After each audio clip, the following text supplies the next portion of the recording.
I would just add useful data that, we talk about capturing all this data, all this information, dark data, and, how do we make it useful to advertisers or to people that are not technical to help, better their lives or, making better decisions. I think to follow up on one of the earlier points you brought up on privacy, I think that is, as I look at small companies today that are building solutions for web users, privacy is a very big concern.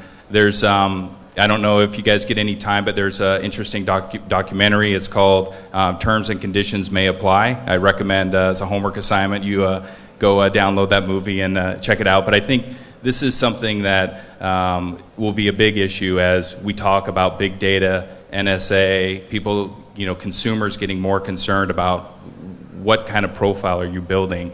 I think as a consumer, you're fine with an exchange of, if I get great content or will I get a better purchasing, will I get a better user experience, I'm fine with giving up information, but how deep do you want to go?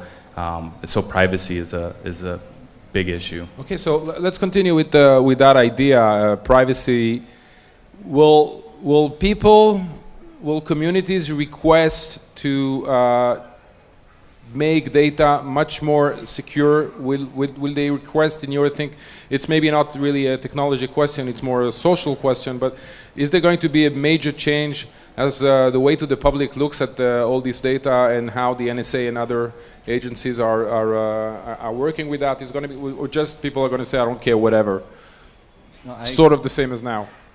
I think there will be a major change. I think it's coming from two places. One is government surveillance, as we've seen, but I think the other is as companies like Google and Facebook and others begin to essentially use the content that we provide as part of an advertising or a marketing solution, and as they mine more data about us and use that in both aggregate and personal ways, I think you are going to begin to see people say, wait, is that really a trade that I want to make? I think right now it's too ephemeral and people are just saying, well, if I click this button, I'll get this thing in the short term and that's what I want. And so they do that. But I don't think that's going to last forever. I think people are going to get much more focused. Doesn't mean they'll make a different decision at the end, but I think they're going to get much more focused on this.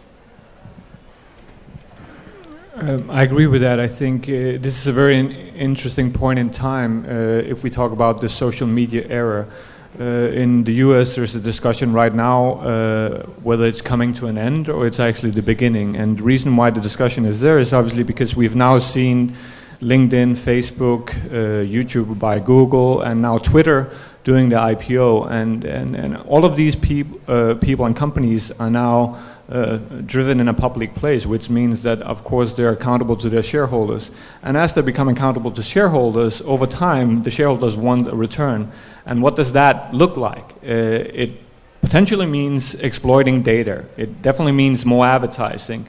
And I think as we go down that path and that route, it's going to be very interesting to see whether they can stay on that thin red line and keep it in a way that is not pushing away consumers.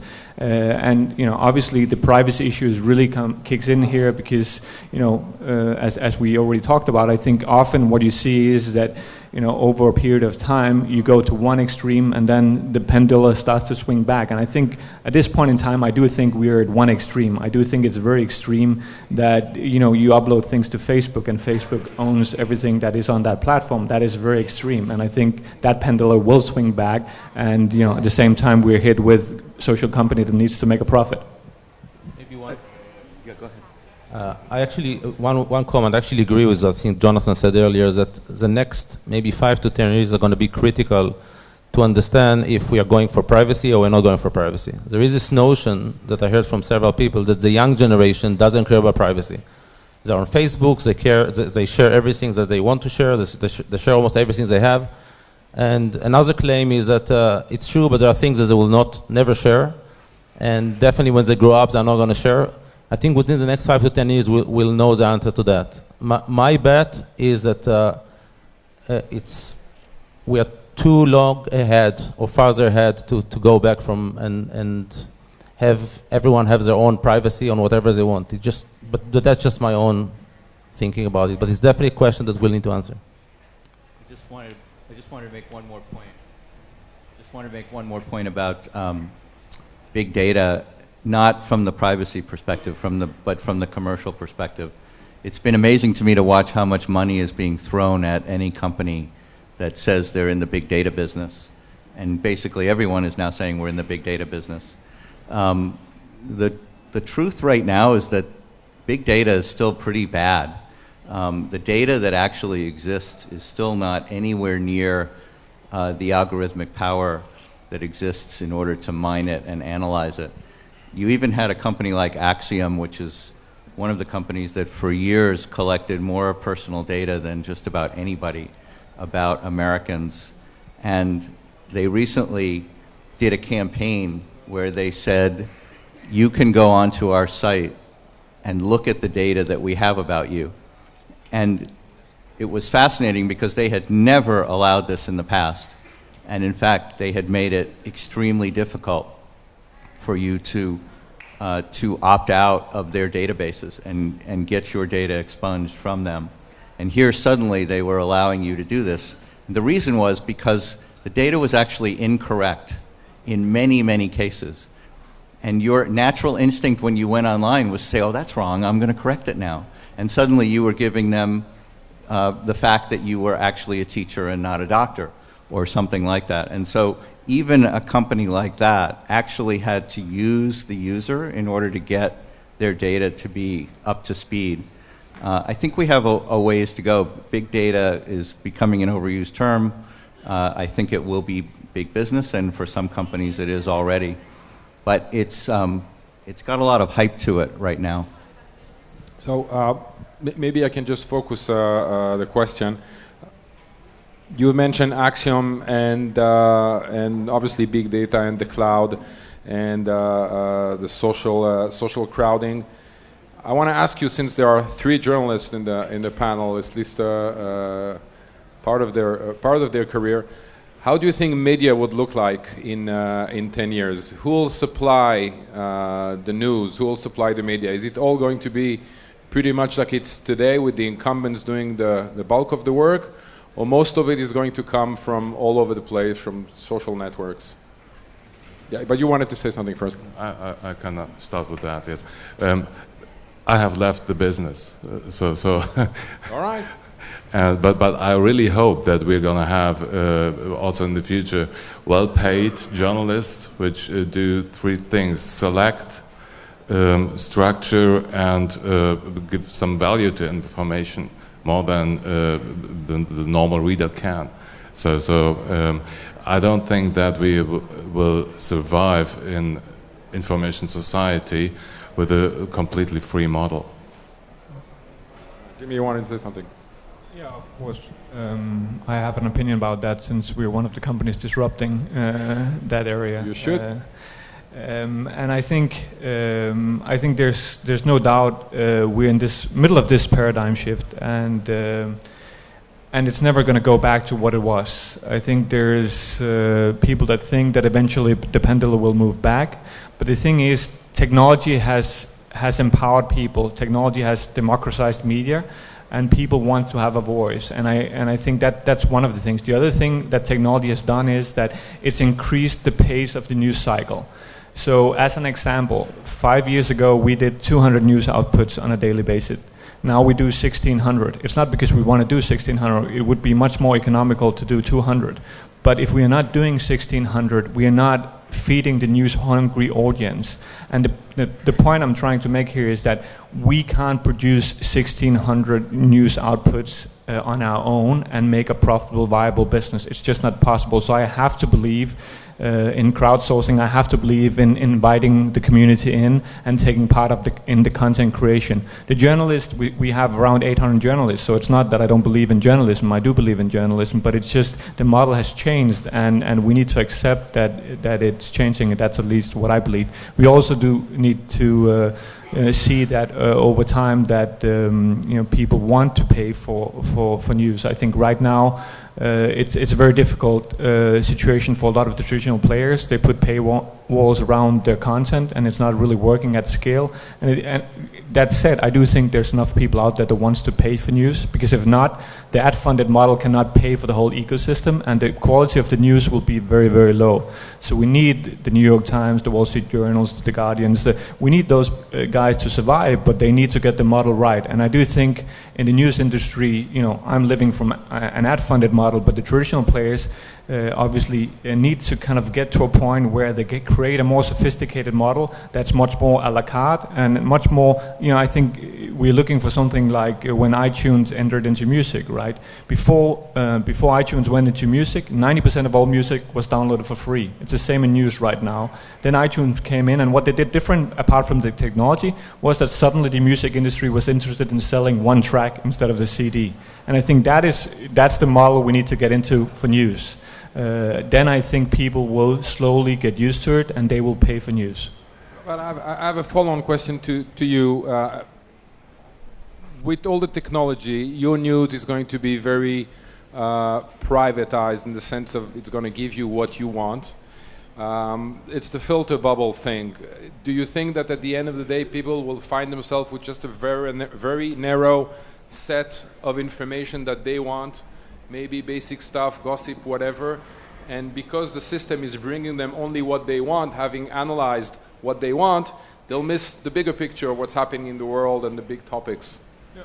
I think that is definitely one of the concerns and problems you can have with that model, but I do think if we look at what people, if you kind of analyze it, on average they have 10-15 minutes to kind of consume news on a daily basis. And if that's what you have, then you don't have time for the long form, for the investigative things. I'm not saying we shouldn't do those pieces, but then we need to think about when are we bringing those pieces, because over the weekend you have more time. So I'm just saying the way we used to do news, over the week, at least is what I'm seeing from the trends and from the data, is that you just want to be updated. You want to know what's going on. And then when you have more time, you dwell in, and that's also where I think that you can charge more for the in-depth, for the analysis, for the background. So I do think that it's twofold. I don't think it's one or the other. I do think we need both, and I do think, as I said, I do think there's enough people that want to kind of do more than just surf on the surface. But I do think that general interest news is not something that we will be able to charge for. There's just too much free out there, and it's very easy to create. So it's the long form, it's the investigative, it's kind of the behind the scenes things. I think that is where we will, as news organization, will be able to charge enough readers out there. Let me just add one short thing. It's the same with privacy. I don't believe that we're going to find a technology solution for these questions. I think in terms of privacy and in terms of which media we want to have in the future, we need a debate in society, and we need a new consensus on these questions. I don't think there's any doubt that the traditional models have been upended and disrupted. That's already happened. We have a fairly successful blended model of both advertising and paid content, but it's not perfect, and we're working on it every day.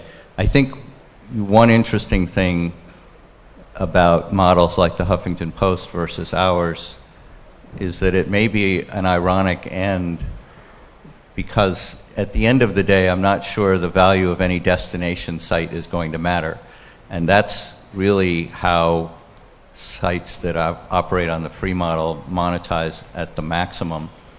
But when technology continues to push us in the direction that I think Twitter is, where essentially everyone will have their own personalized news service, and you will receive a feed that you've designed that will reflect your reading interests, your reading habits, and most importantly, where you find the most quality of news. And then I think we're going to see another upheaval, because traditionally free sites like BuzzFeed and Mashable that rely on people going to their destinations and clicking multiple times, then they begin to get disrupted as well. So it's going to be an interesting cycle, and I wish I knew the answer, and I wish I knew when it would happen relative to my retirement date. I was just going to add that that I agree. I think Twitter is a great source for news. I find it myself searching on Twitter to, if I've heard something and can't validate it in the regular news, I go to Twitter and find that. And Let's try this. Who uses Twitter as a news source more than anything else? Just show of hands. 30%. We're the bleeding edge. That's not we're bad. starting it. Same for me. Yeah, and so that's a great source. I think when Jimmy talks about just the number of stories that are that they're publishing, I think of a lot of my life is spent on kind of pop culture, on seeing what people are searching on, what are the newest crazes and the fads, and the explosion of celebrity media and TMZ, which is a popular site in the United States for celebrity news. Watching people walk through the airport is a piece of content that people like to watch, and so I think you're starting to see more and more things that are being reported, and I think people are looking for stories that aren't so doom and gloom like the normal media. If you ever watch the 6 o'clock news, it's quite uplifting. Gloom sells. I'm a journalist, I can tell you that. I want to go to prediction number 2 by Gartner. The fact that the coming system in the next few years are going to make quite a few professions, maybe even white-collar profession, obsolete because the system does it cheaper and maybe better. Which professions do you think are going to be hit, have less employment? Do you have a feeling about that? Theoretically, I don't know. Anybody who's doing anything on a desk more or less repetitively is in danger. You mean besides journalists, or? Besides journalists, that's and they're doomed. That's it. It's all over. Not sure this is working again. Look, I don't know if I could pick a particular profession. I think industries have a way of responding very quickly to disruption. On the other hand, there are industries like travel agents that, they just really never were able to recover. I think there's a different way to look at that question. I'll just throw it out there. Disruptive technology is very exciting. That's why there are meetings like this, and everyone gets tremendously energized by the kind of disruption that's possible. It also tends to create a great deal of wealth in a short amount of time for a small number of people. But I think what we're seeing in the United States, and I think we're seeing it elsewhere in the world as well, is that is contributing to an acceleration of economic stratification. So whether we know exactly which professions are going to be affected or not, I think is less the question than a very real reality now that we have ever increasing gaps between the extremely wealthy and everyone else. And what is really going to be fascinating to see is how society deals with that, and whether there are actual technological solutions that emerge that perhaps address it for people. Anybody else on that? No? Okay. Yeah.